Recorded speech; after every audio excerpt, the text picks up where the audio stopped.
Hello दोस्तों, कैसे हैं आप सब। मुझे पता है आप सब इस सीरीज का बेसब्री से इंतजार कर रहे हैं। तो लीजिए मनी हिस्ट का नेक्स्ट एपिसोड, जिसमें हम बर्लिन की पुरानी चोरी को देखेंगे। मैं आप सबका मजा खराब नहीं करना चाहता कुछ भी बताकर पहले। चलिए बिना देरी किए हुए इस कहानी को शुरू करते हैं, मगर प्लीज हमारे चैनल को सब्सक्राइब करें और इस वीडियो को लाइक करें। इसको तो आप जानते ही हैं, ये बर्लिन और जो इसके साथ खूबसूरत औरत है वह इसकी तीसरी वाइफ है, जो अब इसका प्यार ठुकरा कर इसको छोड़कर किसी और के साथ जा रही है। तभी इसको लेने इसके साथ ही आ जाता है। यह सब एक चोरी को अंजाम देने जा रहे हैं। यह बर्लिन के सुनहरे दिनों की कहानी है। उस वक्त ना तो यह बीमार था और ना ही चूहे की तरह छिपकर चोरियां करता था। यह है कैला, इलेक्ट्रिकल इंजीनियर है लेकिन बहुत शर्मीली है। यह है रे, ताले तोड़ना और सलाखों के पीछे जाना इसकी खूबी है। यह बर्लिन को अपना गॉडफादर मानता है और बर्लिन इसको अपना पालतू कुत्ता समझता है। यह है डेमियन, यह पेशे से एक प्रोफेसर है। अपने खाली समय में चोरी की प्लानिंग करता है। यह जीनियस और मास्टरमाइंड है। यह है ब्रूस, यह ऑलराउंडर है। हर हालात में जीने की कला इसको खूब आती है। यह सभी मिस्टर एंटोनियो वॉल्स के राजमहल में जाते हैं। बर्लिन उसे सर्च वारंट दिखाकर घर की चेकिंग करने को कहता है। बर्लिन उसे डराता है कि अगर यह उसका सहयोग नहीं देगा तो कम से कम 9 साल के लिए अंदर जाएगा। फिर वह उसके लॉकर में जाकर एक 500 साल पुराना प्याला उठाता है और उसे बता देता है कि हम पुलिस वाले नहीं हैं। अगर जिंदा रहे तो ऐसे प्याले आते जाते रहेंगे। डिनर टेबल पर एक आदमी कहता है, तुम सब मुझे पुलिस वाले नहीं लग रहे, प्लीज अपना बैच और आईडी नंबर दिखाइए। तभी वहाँ बर्लिन आ जाता है। वह उस ज्यादा बोल रहे आदमी को कहता है कि अपना फोन टेबल पर रख दो और फिर बर्लिन उस फोन को तोड़ देता है। फिर बर्लिन उसको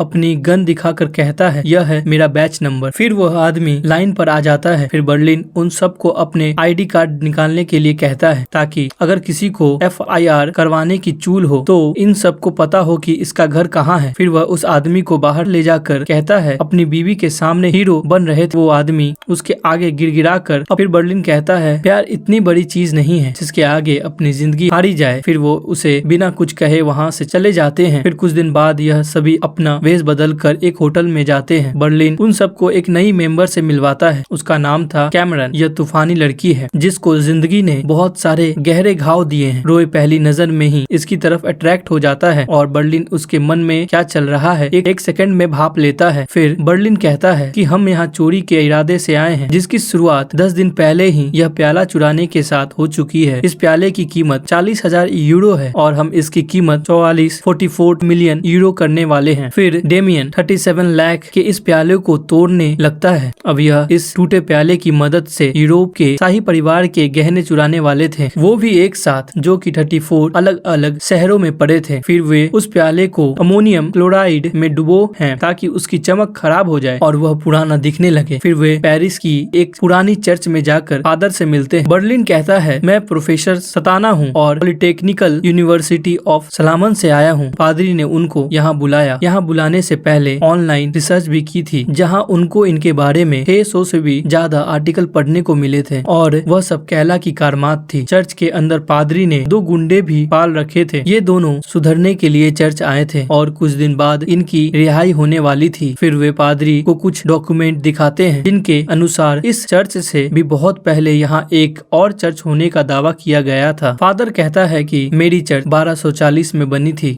और इन डॉक्यूमेंट के अकॉर्डिंग यहाँ 5वीं शताब्दी में भी चर्च होने की बात कही गई है। लेकिन वे फादर को विश्वास दिला देते हैं कि आप जहाँ खड़े हैं वहाँ पेरिस की सबसे पुरानी चर्च है और इसके नीचे बहुत सारा खजाना दबा है। फिर फादर उनको चर्च के तहखाने में ले जाता है। फिर वे मशीन से चेक करते हैं, वहाँ 16 फीट नीचे कुछ दबा होने का संकेत मिलता है। इन सब का प्लान यहाँ पर खुदाई करने का था, क्योंकि यहाँ से एक रास्ता पेरिस की उन टनल से जाकर मिलता है जहाँ से वे पेरिस की किसी भी कोने में जा सकते थे। फिर डेमियन मैप में समझाता है कि हमें चर्च से इस जगह पर पहुंचना है। यह पेरिस का सबसे बड़ा नीलामी घर है, जहां 34 अलग अलग शहरों से शाही घरानों के गहने आने वाले हैं। वह अब हमें यह पता लगाना है कि किस दिन वह सभी गहने यहाँ पर आ चुके होंगे। फिर बर्लिन उनको दिखाता है कि उनके होटल के बिल्कुल सामने उस ऑक्शन हाउस के डायरेक्टर का घर है। सिर्फ उसी इंसान को वक्त और तारीख पता होगी। फिर बर्लिन कहता है कि हम उसके घर जाएंगे तो बढ़िया कपड़े पहन कर जाएंगे ताकि हम पर किसी को शक ना हो। रॉय की नजर अब भी कैमरन पर थी। फिर बर्लिन रॉय को समझाता है कि इसके में खतरे के निशान होते हैं। हमें आपकी आंखों में कैमरन के लिए चमक दिख रही है, बस आप इतना जान लीजिए वो लड़की मेंटल हॉस्पिटल में भी जा चुकी है। आपको उसके काम पर नजर रखनी चाहिए, ना कि उसके पाँव पर बने टैटू पर। रॉय समझ जाता है। फिर वे देखते हैं कि नीलामी घर का डायरेक्टर, जिसका नाम मार्क था, वो अपनी वाइफ के साथ घर से निकल जाता है। फिर ब्रूस उसका पीछा करता है ताकि उस पर नजर रख सके। फिर रॉय और कैमरन कपल बनाकर सामने वाली बिल्डिंग के बाहर जाते हैं और उसका दरवाजा खोल लेते हैं। फिर वहाँ कैला आती है और फिर वे सभी अंदर चले जाते हैं। फिर कैला और कैमरन लिफ्ट से ऊपर जाते हैं और रॉय सीढ़ियों से। फिर वे उनके अपार्टमेंट का दरवाजा खोलने की कोशिश करते हैं। तभी उनका नेबर बिल्डिंग के अंदर आ जाता है और उसके ऊपर आने से पहले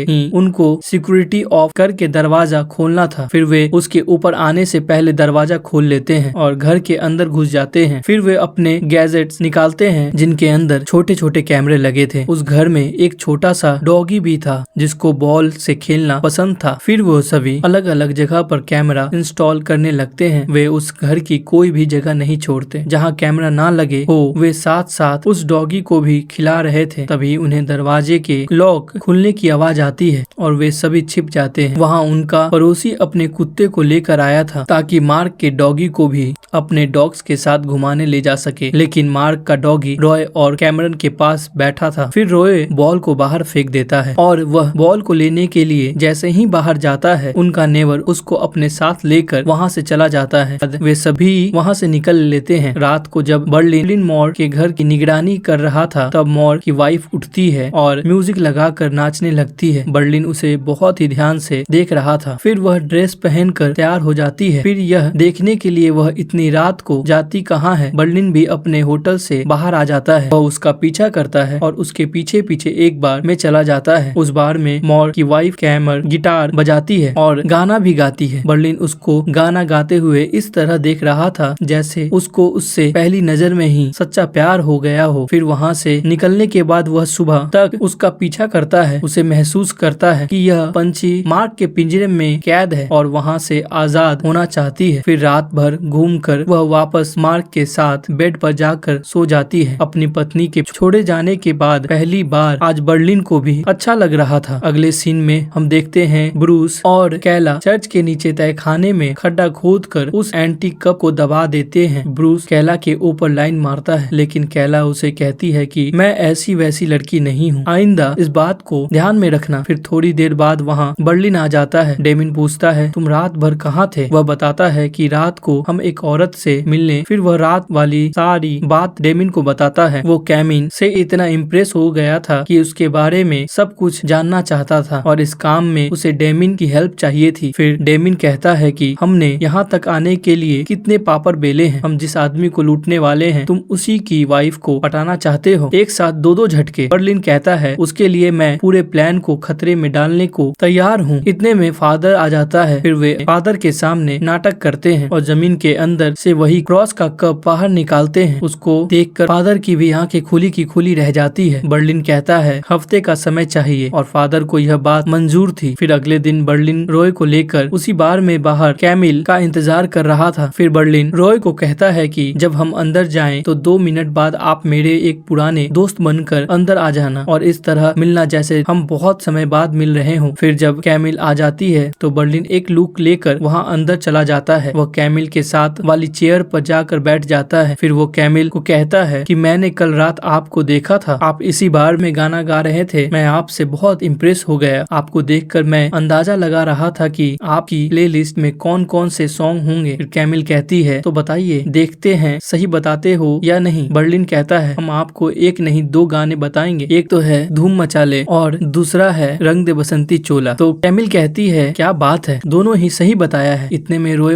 ओवर एक्टिंग करता हुआ वहाँ आ जाता है और आते ही बर्लिन को 3-4 पारियां कर देता है। फिर बर्लिन कहता है तो ठीक है, हम अब यहाँ से चलते हैं, शायद फिर कभी आपका गाना सुनने का मौका मिले। से जाकर बर्लिन रॉय को कहता है कितनी ओवर एक्टिंग करते हो। फिर वे पास के ही एक टेबल पर बैठ जाते हैं। बर्लिन देखना चाहता था कि वो मुड़कर उसकी तरफ देखती है या नहीं, लेकिन वे बिना देखे सीधी बाहर चली जाती है और इस बात से बर्लिन का दिल टूट जाता है। वो कहता है ये क्या हो गया, कहीं हमने कोई गलती तो नहीं कर दी, कहीं उन्होंने हमें गे तो नहीं समझ लिया, आपको 3-4 बार किस करने की क्या जरूरत थी। फिर वो रोए के ऊपर गुस्सा करने लगता है क्योंकि यह रिश्ता शुरू होने से पहले ही टूट गया। दूसरी तरफ डेमियन, ब्रूस, केला और कैमरन को चर्च के नीचे बनी बेसमेंट से सुरंग का रास्ता मिल जाता है। वहाँ बहुत से लोगों के कंकाल पड़े थे। फिर वे मैप के अकॉर्डिंग टनल में आगे बढ़ते हैं। उन्हें नीलामी घर तक पहुँचने का सीधा रास्ता मिल जाता है। फिर वे लेजर के डायरेक्शन में खुदाई करते हैं। बर्लिन उस समय कैमिल की प्रोफाइल देख रहा था और रोए सीसीटीवी के जरिए उसके घर पर नजर रखे हुए था। फिर रोए बर्लिन को बताता है कि मियाँ बीवी में झगड़ा चल रहा है। कैमिल को ओपेरा जाना था लेकिन उसका पति वहाँ जाना नहीं चाहता था क्योंकि आज उसका शेड्यूल बिजी था। फिर बर्लिन कहता है उसके साथ ओपेरा मैं जाऊंगा। वो रोए को अपने जूते पॉलिश करने के लिए कहता है और देखता है कि मार्क घर से चला गया है और कुछ देर बाद कैमिल घर आ गई। दूसरी तरफ चर्च में फादर डेमियन से मिलने जाता है। वो कहता है कि यह प्याला मैं अपने साथ ले जाना चाहता हूँ क्योंकि मैं स्पेन जा रहा था, सो कि यह प्याला आपकी यूनिवर्सिटी में जाकर डीन को दिखा दूं। डेमियन कहता है सिक्योरिटी के वजह से मैं इसको आपके साथ नहीं ले जाने दे सकता, लेकिन फादर वो प्याला जाकर डीन को दिखाना चाहते थे इसलिए उनके तेवर बदल जाते हैं। वो कहते हैं कि यह मेरा चर्च है। फिर फादर का पाला हुआ मुसंडा डेमियन को कहता है इस प्याले को क्यों नहीं ले जाने दे सकते, यह प्याले पर इनका हक है। फादर कहते हैं अब मैं चलता हूँ, सुबह 8:30 बजे मेरी फ्लाइट है। फिर डेमियन यह बात बर्लिन को बताता है लेकिन वो तो अपना टक्सीडो पहनकर कैमिन के साथ जाने के लिए तैयार हुआ पड़ा था। डेमियन कहता है डीन प्याले को देखकर पहचान जाएगा और यहाँ पर पुलिस आ जाएगी। अब बर्लिन फैसला नहीं ले पा रहा था कि क्या करे। एक तरफ के कई दिनों की मेहनत मिट्टी में मिलने जा रही थी और दूसरी तरफ वह कैमिन की लाइफ में इंटर होने वाला था। अब उसको दोनों में से एक चीज को चुनना था, पैसा या प्यार। फिर वो राय को कहता है कि जमीन आसमान एक कर दो लेकिन वह प्याला हमें वापस चाहिए, चाहे एयरपोर्ट के बाथरूम में आपको उसकी जन्नत की टिकट क्यों ना कटवाने पड़े। सेकंड एपिसोड में हम देखते हैं कि बर्लिन कैमिन को आवाज देता है और कहता है कि क्या इत्तेफाक है, हम सामने वाले होटल में ही रुके हैं, कल सारा वक्त हम आपके बारे में ही सोच रहे थे। कैमिन कहती है मैं जल्दी में हूँ, मुझे जाना है। बर्लिन कहता है तो हम आपके साथ चल सकते हैं, रास्ते में थोड़ी गुफ्तगू भी हो जाएगी। थोड़ी देर बाद कैमरन एक बाइक लेकर वहाँ आती है। फिर वो रोय के कमरे में जाती है। रोय कहता है कि लाओ चाबी दो, बर्लिन ने मुझे एक काम दिया है, तुम यहाँ बैठकर सीसीटीवी देखो। वो कहती है कि मैं भी तुम्हारे साथ चलूंगी। फिर वे दोनों तैयार होकर फादर से प्याला वापस लेने जाते हैं। दूसरी तरफ कैमरिन टैक्सी के अंदर अपने कपड़े चेंज करती है और फिर वे ओपेरा क्लब जाते हैं। वहाँ एक से एक छपरी भरे पड़े थे और बर्लिन अकेला ही था जो टैक्सीडो पहन कर आया था। दूसरी तरफ रॉय और कैमरन फादर के पास पहुँच जाते हैं। जब वो टैक्सी को आवाज देते हैं तो वे फादर से उसका बैग छीन लेते हैं, लेकिन फादर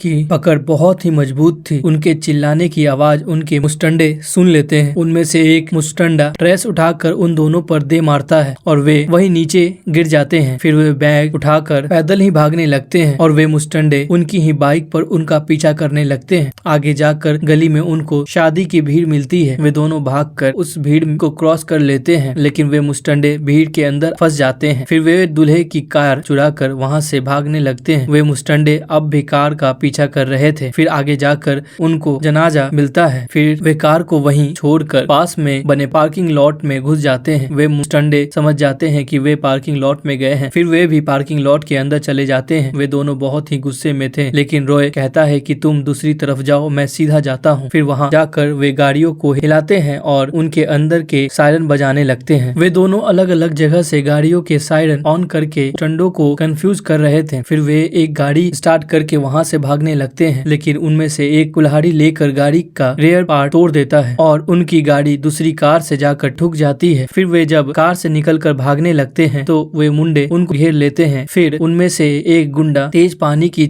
बछर मारता है और उनका बैग नीचे गिर जाता है। फिर वह प्याला वापस मुस्टंडे के हाथ लग जाता है और रोए कैमरन को वहाँ से लेकर भाग जाता है। और बुरा यह हुआ कि प्याला इनके हाथ से निकल गया था। दूसरी तरफ बर्लिन और कैमिल के साथ ओपेरा में एंजॉय कर रहा था। बर्लिन उसके साथ अच्छा वक्त बिताता है और फिर वे वापस अपने होटल की तरफ जाने लगते हैं। फिर टैक्सी से नीचे उतरकर वे मोबाइल नंबर एक्सचेंज करते हैं। अब कैमिल की नजर में भी बर्लिन के लिए प्यार नजर आ रहा था। अब सुबह होती है तो ब्रूस कैला के रूम में जाता है। वह उससे पूछता है कि कैमरन कहाँ है? कल रात वह मेरी बाइक ले गई थी, लेकिन कैला को उसके बारे में कुछ नहीं पता था। फिर वो कैला के ऊपर लाइन मारने लगता है। लेकिन कैला थोड़ी शर्मीली स्वभाव की थी। वो उसको जाने के लिए कहती है और कहती है कि अगर कैमरन आई तो मैं उसे कॉल करने के लिए कह दूंगी। दूसरी तरफ रॉय और कैमरन डेमियन को मिलने के लिए बुलाते हैं और कल जो हुआ उसे सब कुछ बताते हैं। डेमियन कहता है कि कल फोन क्यों नहीं किया। वे कहते हैं कि हमने बर्लिन को कई बार फोन किया लेकिन उन्होंने फोन नहीं उठाया। फिर मेडियन कहता है कल तुमने फादर को 30 फुट तक अपनी बाइक के साथ घसीटा, एक शादी बर्बाद कर दी और 26 कारों को नुकसान पहुंचाया। कैमरन कहती है दोनों जानवरों के होते हुए प्याला चुराना आसान नहीं था। फिर डेमियन उनको वो प्याला दिखाता है और कहता है कि कल की घटना के बाद फादर डर गए और वे खुद ही हमें प्याला दे गए। उन्होंने कहा कि कुछ लोगों ने मेरे ऊपर हमला करने की कोशिश की है। प्याला आपके पास ही सेफ है। अब अच्छी खबर यह है कि कल उनकी कमर टूट गई और वो एक हफ्ते के लिए चर्च नहीं आ पाएंगे। हमें अपना काम करने के लिए एक हफ्ता और मिल गया। फिर वो रॉय को बर्लिन के पास भेज देते हैं। जब बर्लिन सो रहा था तो उसके पास कैमिन का फोन आता है। वो उसे बालकनी में बुलाती है। वो कहती है कि मैं पिछले सालों से शादीशुदा हूँ लेकिन कल जो एहसास आपके साथ हुआ वह पहले कभी नहीं हुआ। आप पेरिस में कब तक हैं? बर्लिन कहता है मैं सिर्फ एक दिन हूँ। फिर वह अंदर चली जाती है। उस दिन बर्लिन खुश था क्योंकि उसकी गाड़ी पटरी पर आ रही थी। जब रॉय बर्लिन के पास आता है तो बर्लिन उसको एक जाम पिलाता है। वह कहता है कि नंबर देने के 3 घंटे बाद उसने मेरे पास फोन किया। इतने में उनका दरवाजा नॉक होता है और बाहर से कैमरिन की आवाज आती है। अब बर्लिन और रॉय के तोते उड़ जाते हैं क्योंकि कमरे के अंदर उनका सेटअप लगा हुआ था जिसमें वे कैमिन के घर पर नजर रखे हुए थे। इस सेटअप को 1 मिनट के अंदर समेटना बहुत ही मुश्किल था। फिर बर्लिन रूम से बाहर जाता है। वह कहता है कि आपका अंदर आना क्योंकि आप शादीशुदा हैं। अगर आप अंदर आई तो हम आपको सर्दियां खत्म होने से पहले बाहर नहीं निकलने देंगे। हमें बेईमान रिश्ता नहीं पसंद कि हम किसी के घर टूटने की वजह नहीं बनना चाहते। कैमिन कहती है मैं तुम्हारा फैसला समझ गई। मुझे तुम्हारी सच्चाई अच्छी लगी। इसमें तुम्हारा जमीर झलकता है। फिर वो अलविदा कहकर वहाँ से चली जाती है और फिर बर्लिन को महसूस होता है कि रूम के अंदर ना आने देने के चक्कर में बहुत गलत हो गया। फिर वह दोबारा रूम से बाहर जाता है और कैमिन को आवाज देता है और उसके बाद वह अपना मुंह मीठा करता है। जब बर्लिन कैमिन के साथ इश्क लड़ा रहा था तो उसकी बाकी टीम सुरंग की खुदाई कर रही थी। ऐसा लग रहा था कि बर्लिन अपने मिशन से भटक रहा था। लड़की का चक्कर है बाबू भैया। बर्लिन कैमिन के दोस्तों के साथ भी पार्टियां करने लगा था। कुछ दिन तक यह सब कुछ ऐसे ही चलता रहा। तभी कैली अपने रूम में कैमरन को बताती है कि मुझे शायद ब्रूस अच्छा लगने लगा है। मुझे इस तरह के बदतमीज लोग बिल्कुल भी पसंद नहीं, लेकिन पता नहीं क्यों यह मेरे दिमाग से जाता ही नहीं है। मुझे उसके पसीने की खुशबू अच्छी लगती है। मैंने तो उसका टॉवल भी छुपा रखा है जिससे उसने अपना पसीना पोंछा था, लेकिन वह 24 का है और मैं 36 की। क्या करूं फिर? कैमरिन कहती है जो तुम्हारा दिल कहे वो करो। फिर वे म्यूजिक ऑन करके मस्ती करने लगते। म्यूजिक की आवाज सुनकर वहाँ ब्रूस आ जाता है। फिर वो भी